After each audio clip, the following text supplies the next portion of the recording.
Of the big June FOMC meeting, although it's really going to be a dud. For a while, there was this speculation that the Fed was going to pull the trigger and increase interest rates for the second time in 10 years or something like that, for the first time this year.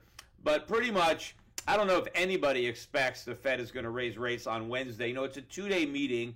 It gets started tomorrow, and we get the announcement in the afternoon on Wednesday. But the Brexit, that was one of the things that they were concerned about. Now the polls are showing that Brexit, or Britain exiting the EU, is becoming more and more likely, and that was one of the things that supposedly the Fed was concerned about. Again, I just think all that stuff is an excuse. They're really concerned about the U.S. bubble economy and the problems domestically, but they don't want to acknowledge that, so they want to try to rationalize it or blame things on problems abroad, because that doesn't play as badly at home to talk about, well, we're just worried about things happening internationally.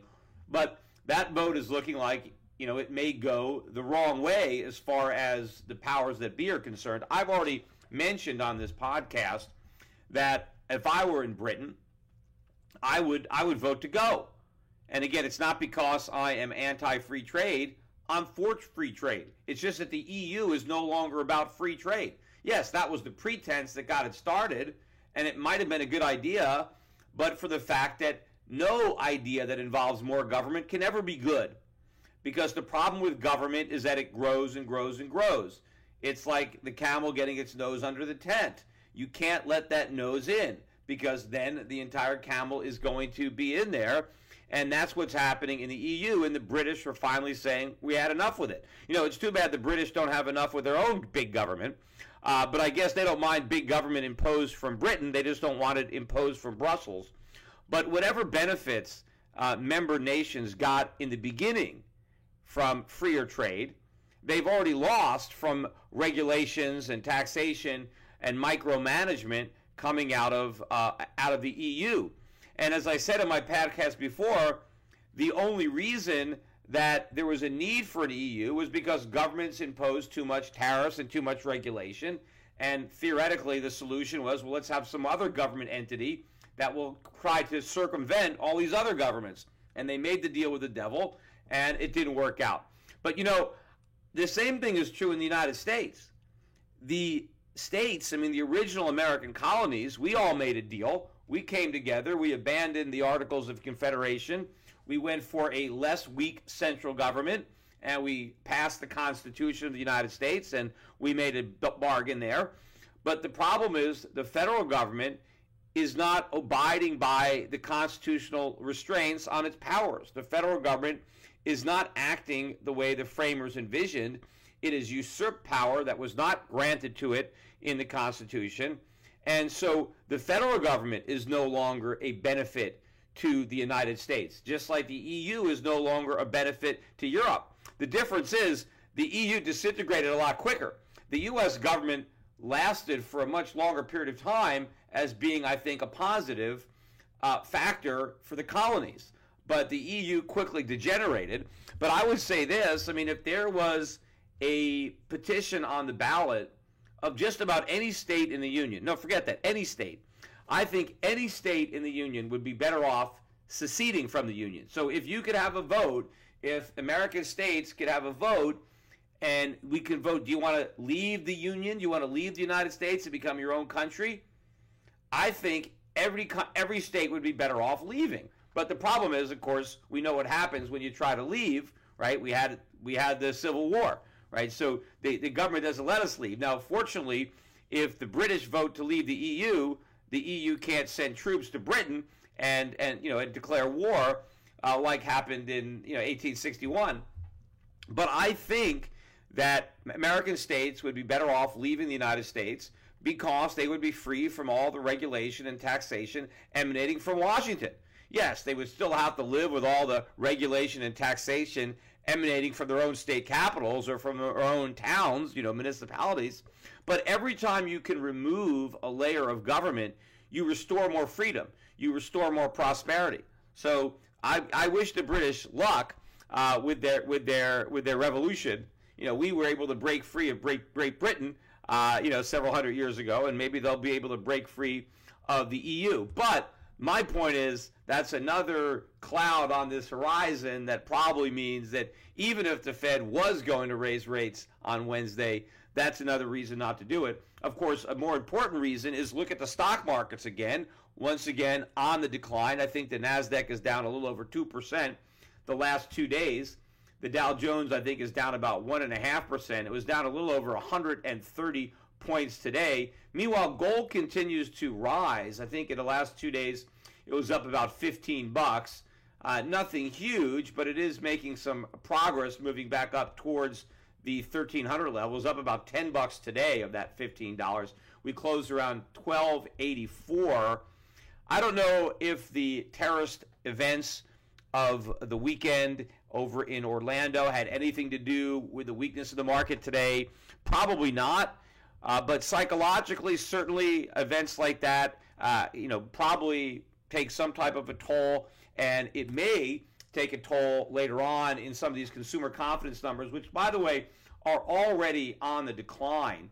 I looked at the numbers that came out on Friday, and I read that the terrorists that attacked this nightclub, I don't know if it was multiple terrorists or this lone gunman. I'm not really sure where they are yet on the investigation, but I read something about the fact that maybe his first choice was Disney World in Orlando, and so I don't know how he settled on this nightclub rather than Disney World. But I mean, it might have been worse. I mean, it could have been a lot worse if he was in Disney World.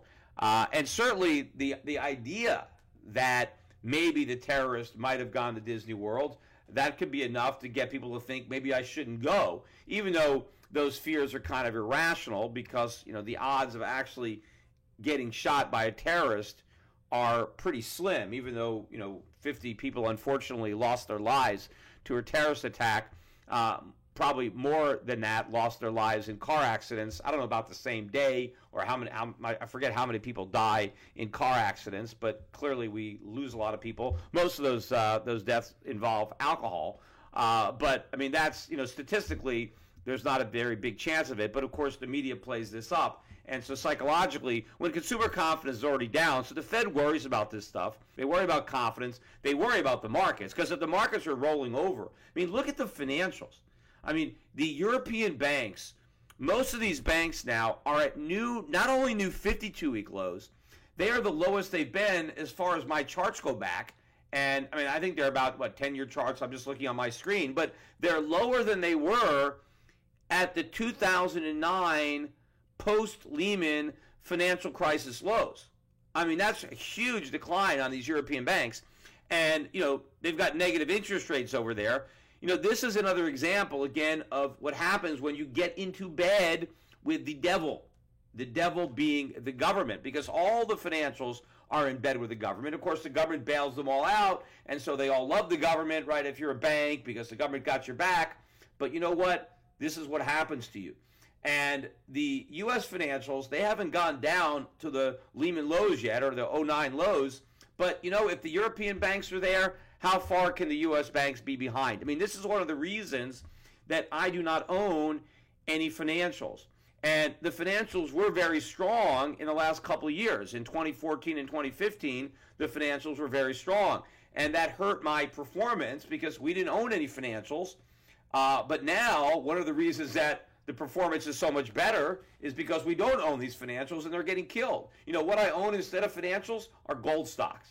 And the gold stocks got killed in 2014 and 2015, but they've made it all back in 2016. So now it's the financials that get clobbered and the gold stocks that are on fire. So it's the reverse. And I think this is very, very early in this process of unwinding that trade, where money is going to go out of the financials and it's going to go back into hard assets, real safe havens like gold and gold stocks. Now, the gold stocks the last couple of days have kind of surrendered their gains. They rallied in the morning on Friday when gold rallied, and then they sold off. Even though gold was positive, the gold stocks were down.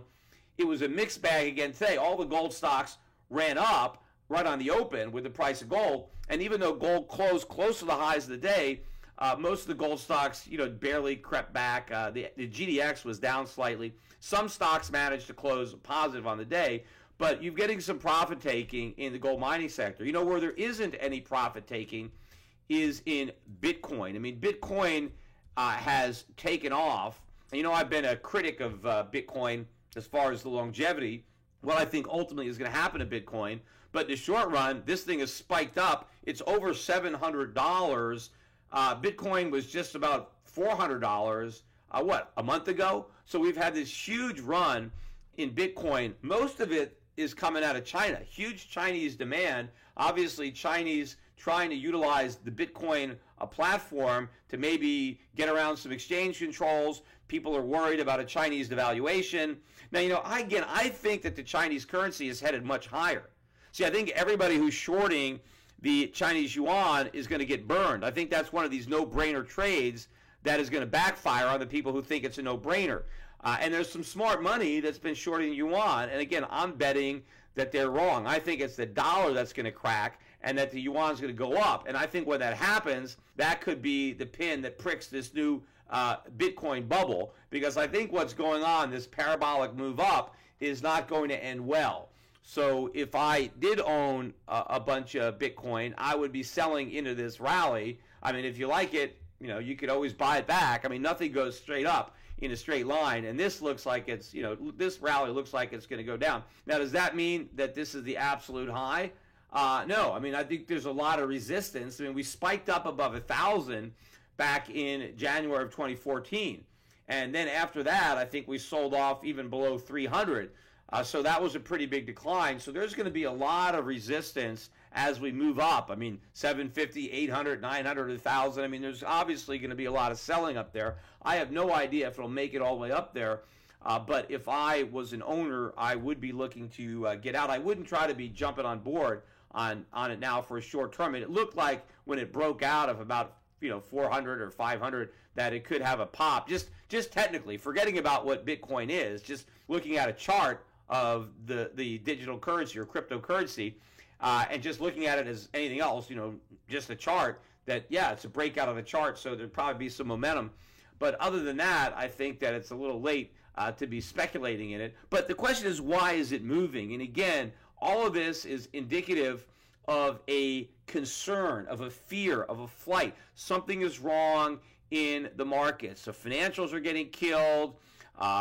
People are looking for ways out. Bitcoin is going up. Maybe Bitcoin is going up now because gold is kind of stalled out. I mean, it's moving up a little bit, but it hasn't broken through 1,300. And so maybe Bitcoin broke through its resistance quicker. So maybe some of that money that might be going into gold, maybe some people went into Bitcoin because it was easier to move that needle because it's such a smaller market. But I think the bigger move is coming in gold. And that's where the Chinese should be putting their money. If they're worried about the yuan, they should be putting it in gold. And of course, another currency that's looking much, much stronger that could be very problematic is the Japanese yen. I mean, the Japanese yen chart looks, it's right now, today the yen is on the high for this move. This is the highest the Japanese yen has been, I think, since the late summer of 2014.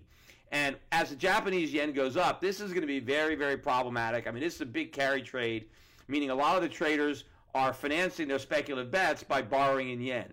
And the yen strengthening is a very, very negative sign. And if it gets a little stronger, maybe if we move up another couple of percent, we can be in some serious, serious territory where we could hit some real buy stops in the yen. We can break out through some technical levels. I'm looking back at some of the highs in the yen back in maybe summer 2013.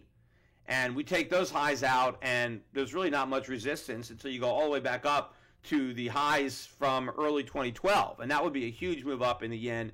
And, if that's going on, there's going to be a lot of serious stuff happening in the stock market, in the gold market, and especially, too, if the British vote for the Brexit. The pound has really been getting pounded. But I think if they leave, I think that's going to be positive for the pound. In fact, the pound may rally right on the Brexit. I think all these fears about how horrible it's going to be for the British are just, they're just being drummed up to try to scare people into voting to stay in the EU. One of the ironies of all this is that the Swiss franc has been pretty strong throughout the last couple of weeks. Today it was kind of flat, but over the last week or so, the Swiss franc has been gaining, not just against the pound, but against the euro. And I think a lot of people who were worried about Britain leaving the EU were buying the Swiss franc as a safe haven. But wait a minute, the Swiss are not in the EU either. I mean, so if leaving the EU is so bad, if you're worried that not being in the EU is such a bad thing, then why would you buy the Swiss franc? Because they're not in the EU either. I mean, the fact of the matter is Switzerland is doing well in part because they're not in the EU. And it's not like Great Britain is not going to be able to trade with Europe if they're not in the EU. I mean, look, Europe trades with Japan. They trade with China. They trade with Switzerland, right? I mean, they're not in the EU. I mean, they trade with the United States. We're not in the EU. You don't have to be in the EU to trade with Europe. So to say that, it's going to isolate Britain from all of Europe is complete nonsense. The minute they leave the Eurozone, they'll renegotiate their own trade deals, and they'll be back in business, except they won't have to deal with all the ridiculous regulations coming out of Brussels. What I think some of the bureaucrats in Europe are afraid of is that if Britain leaves and they don't collapse, then other countries might want to leave too. It could be a trial balloon, and they don't want to see that balloon actually, fly high, and then everybody else is going to do it. So they want to try to prick that balloon before it even has a chance to be set free. I want to go a little bit into politics, kind of reminiscent of the old Peter Schiff Show days. I don't kind of spend as much time on politics on the podcast now. I mainly talk about the markets and the economy.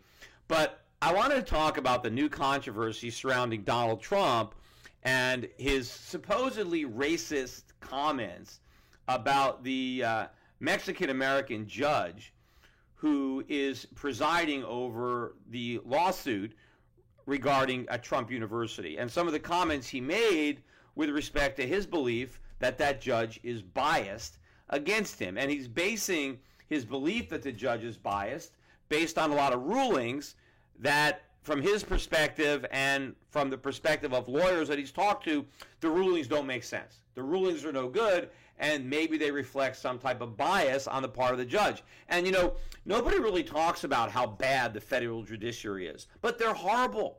I mean, look what happened with my father's case. But that's obviously an extreme case, but these judges are biased. That's part of the problem. And a lot of the bias works its way into their rulings. It's not supposed to, right? If you recognize you have a bias, one thing you can do is you can recuse yourself, but if you think it's a bias that's not going to affect your ruling, but you have an obligation to make sure that whatever biases you may have don't reflect your ruling. But you know what? Oftentimes, the judges can't help it. The biases come in, and look, there's a lot of error. Of course, a lot of decisions, a lot of trials are reversed on appeal. Now, why are they reversed on appeal? Because the appeal court judges go back and say, no, the trial court judge made a mistake. So it's not like, judges don't make mistakes. They make mistakes all the time. Problem is, so do the appellate court judges too. They all make mistakes. The Supreme Court judges make mistakes. Look, they ratified Obamacare, right? That was a mistake.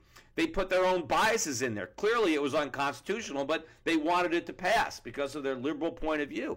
So politics always makes its way into the federal judiciary, and I think there's nothing wrong with Donald Trump pointing out the fact that one of the reasons that he believes that this judge may be biased is because the judge is of Mexican descent. He's a Mexican American. He wasn't born in Mexico, but I guess his parents were, and he's Mexican. Now, why would a Mexican American be biased against Donald Trump? Oh, I don't know. There's so many reasons, and Donald Trump knows that. Look, Donald Trump has said a lot of things that have angered Mexicans, not just Mexican Americans, but Mexicans in Mexico, right? And more importantly, it's not just what Donald Trump has said about Mexicans, but the way the reporters have reported what he said, because that's even worse. So let's say you didn't actually hear Donald Trump's actual speech. All you did is you watched MSNBC, or even NBC or CBS, and you heard what they said Donald Trump said, right? Now it's even worse than what he actually said. And we know that there are a lot of Mexican Americans who don't like Donald Trump, and that's putting it mildly. Look at all these anti-Trump rallies that are out there. There are a lot of people. You know, there were people that were leading boycotts of Donald Trump's products because of the things he said specifically about Mexico. In fact, that's why he lost, right? Remember with Miss Universe? It was because of his comments about Mexicans, that, you know, the Miss Universe pageant. So obviously, Donald Trump has pissed off a lot of Mexicans. I mean, that's obvious. That's happened. And a lot of it isn't because of what he said, but a lot of Mexicans are pissed off because they've just got the conventional spin on what he said. Because the media doesn't like, a lot of these media outlets don't like Donald Trump, so they vilified him too. They've made it worse than it really was. So yes, there's going to be a lot of Hispanics, Mexicans in particular, who aren't going to like Donald Trump. To say that is not racist. It doesn't make you racist to recognize a fact, a probability that if he says things that are offensive to Mexicans, they're going to be more likely to have a grudge against him. So now he's got this judge who's coming up with a bunch of rulings that look very unfair to him, and Donald Trump is thinking, well, maybe the judge is biased. What might explain his bias? Aha, he's Mexican.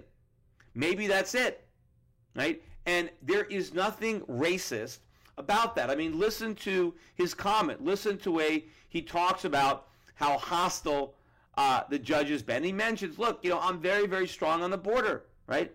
Maybe that's why, right? Listen to it. I think the judge has been extremely hostile to me. I think it has to do with perhaps the fact that I'm very, very strong on the border, very, very strong on the border, and he has been extremely hostile to me. This is a case that, in our opinion, should have been won a long time ago. It's a case that we should have won on summary judgment.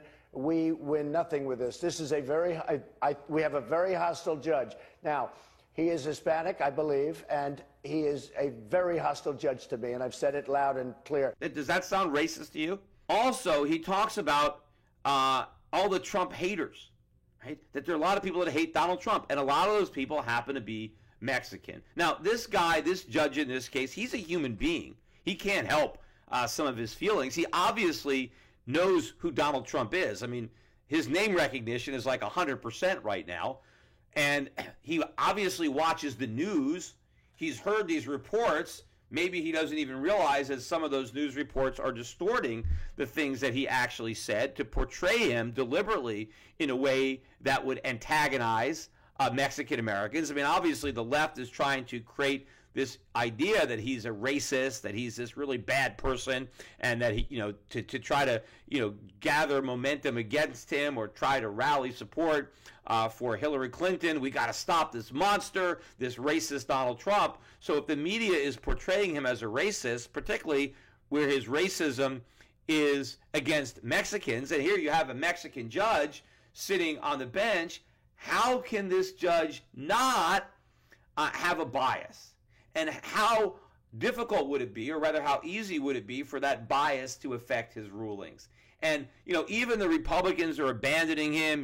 Republicans saying, oh, this is textbook racism. No, it's not. I mean, everything that mentions race doesn't have to be racist. Just because you recognize a statistical probability in a race doesn't mean that you are racist, right? The comments by a lot of African Americans, I've seen a lot of these comments where you have a high-profile trial and the accused is African American, but then the judge is white, or maybe the jury is too white, too many white people on the jury. And they'll always say, oh, the jury is biased, the judge was biased because they were white. Nobody ever accuses an African American who claims that a judge or a jury was biased because they were white. They don't say that they're racist for thinking that. But again, a lot of it, I don't think it's racism. They're thinking about the cultural experience. They're thinking that, well, the people on the jury just don't really understand what this guy went through because they come from a different culture, a different element. And so is it actually racist to have these thoughts?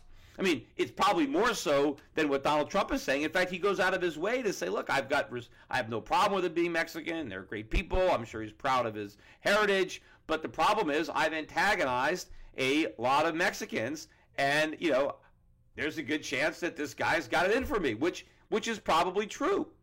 If you antagonize a whole group of people and there's a member of that group who is in a position of power over you where he's making rulings and he's got to use his own judgment, and there's a lot of subjectivity, and he's got to decide, and it's like, well, the judge decides and that's it, right? You have the final say. I mean, yes, you can appeal, but at that point the judge has all the power in the courtroom. He just makes a ruling and everybody has to deal with it.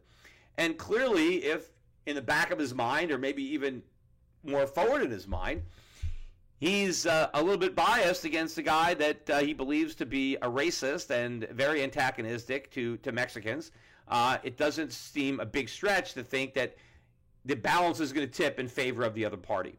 And recognizing that has absolutely nothing to do with racism. He's not saying he can't do his job because he's a Hispanic. I mean, he's just as qualified to be a judge as anybody else. And he probably makes as many mistakes and has as many biases. But in this particular case, when you have Donald Trump as a defendant or one of the parties in the lawsuit, then in this particular case, it will make it harder for a Mexican judge to do his job, given all the negative comments that were said about Mexicans. I mean, look, what if Donald Trump said a lot of things that were interpreted as being anti-Semitic, and then you had the judge who maybe was a Holocaust survivor?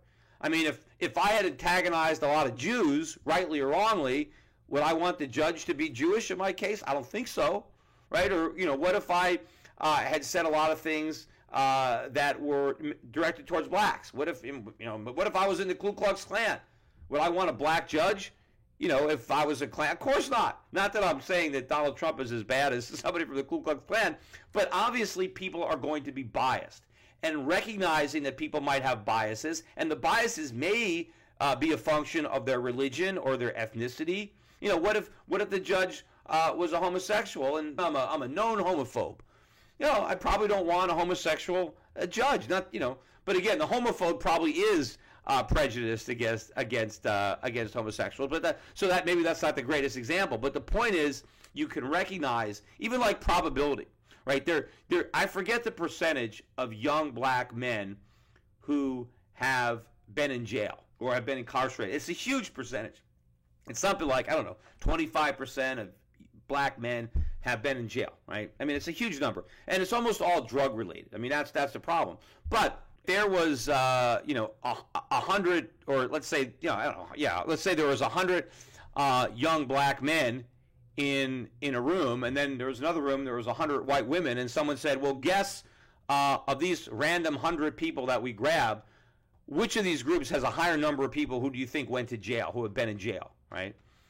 And if I got a group of black men versus a group of white women, if I said I think more of those black men went to jail than those white women, does that make me a racist because I'm making my determination based on race? Because I'm saying, well, because they're black and they're men, they're more likely to have gone to jail than white women. Does that make me racist against blacks or racist against men? No. It just means I'm looking at the probability. I'm looking at statistics.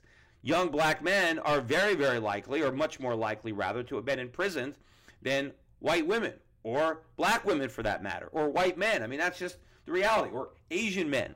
Now, does it mean anytime you meet a black man, he's been in prison? No, of course not.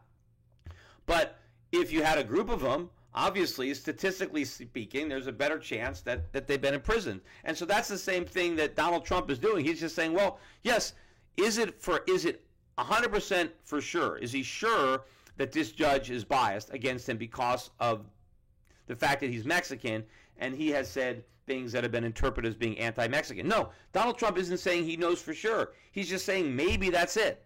Because I don't know what the other reason is that all these rulings are going against me, and I'm just thinking maybe that's it. That's all he's saying. The problem with this political correctness is even the Republicans are afraid to stand up to him because they're afraid of being called a racist themselves. One last thing I want to finish up on. A lot of people commented on when I talked about my last podcast on my son and his experience with his final exams. And so, and after that, he had one more final in music. And he said, Dad, I got to tell you about this one. Because he said, this is even worse than the cards. So I said, okay, let me know. So he told me a story about his music class. Now, he had a final in music. And apparently it was the only real exam he's had all year. And the final involved there was recordings played of music, and you had to decide whether it was being played in a major key or a minor key, and you would just write, major or minor, and there was only 10 questions, right? And so he told me that he got a 40% on the exam the first time he took it. And I said, 40? How do you, even a monkey would get 50, right? If you just toss a coin, it's like true, false, major, minor. I said, how did you not even do as well as just pure guessing? And he said, well, I didn't really know what major or minor was. We never were really taught it. And I said, what do you mean you weren't taught it? He said, well, the teacher never taught us. And I said, well, how about the rest of the class? How'd they do on the exam? Well, they all did just as bad. Nobody knows what it is. I said, well, how are they testing you on something that they never even explained? But then he told me, well, the teacher said that if you're not happy with your grade, you can take the exam again. So he took it again, and his score went down. He actually got like a 20% the next time he took it. I'm like, 20%? That's how. I said, how could you do that? And then he took it, I think he said he took it a couple more times, and he got a 20 every time. And I said, that's ridiculous. By the third time, you should have realized to just do the exact opposite of what you thought the last couple of times, because then you would have got an 80%. If you're about to write major, write minor. If you're about to write minor, write major. Then he told me that he then figured out finally that the exam was always exactly the same. Every time he took it, the exam was always the same. And so he asked his professor, hey, can I take it again, but can I have a copy of my old exam with me while I'm taking it? And the music teacher said, well, if you think that'll help, go ahead, you can have a copy.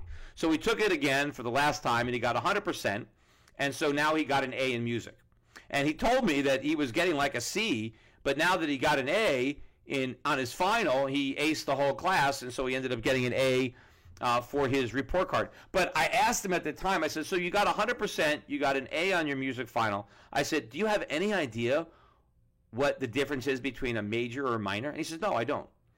So I brought him over to the internet, and I just went on YouTube, and I typed in, major, minor, whatever, and I got a video with a guy on a piano, and it was a 5-minute video, and I said, okay, let's listen to it. And the guy went over the difference between a major chord and a minor chord, and he listened to him. And I said, do you get that? And then he said, oh, wait a minute. Yeah. He goes, I thought that the majors were actually minor, and the minors were major. He, on his own, he was able to figure out the difference in the sound, but he just mislabeled what was major and what was minor. That's why he kept getting 80%. He actually was accurate, but he didn't know what he was hearing because the teacher never told him. And so after we finished listening to this video, I said, well, do you understand the difference? And yes, now we can hear the difference in tone, and he can see the difference between a major chord and a minor chord. And he basically said, so, I just learned more by watching a 5-minute YouTube video than I learned for an entire year in my music class. And that pretty much sums up the educational system. In fact, I asked my son, I said, well, didn't your music teacher, didn't he play the piano for you guys? He goes, no, there's no piano in the class. He goes, no piano? No. I said, well, did he ever play an instrument in your music class? Did he play the violin for you? No, nothing. He's never once played a musical instrument in the music class. I think when I was growing up, I think part of the requirement to teach music was actually knowing music, being able to play music on an instrument. That's also how you teach it. So here, he's got a music teacher that doesn't know anything about music, that can't even play music. In fact, probably the reason that he never taught the class the difference between major and minor is because he doesn't know the difference himself, because he doesn't know anything about music. That's why he's a music teacher. That old expression, those who can do, those who can't teach.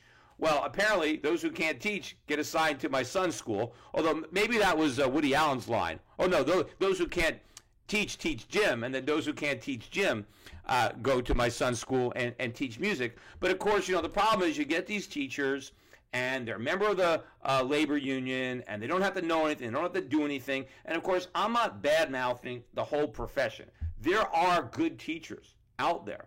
The problem is the bad teachers far outnumber them. And the problem is you don't have merit pay. You've got all these labor unions.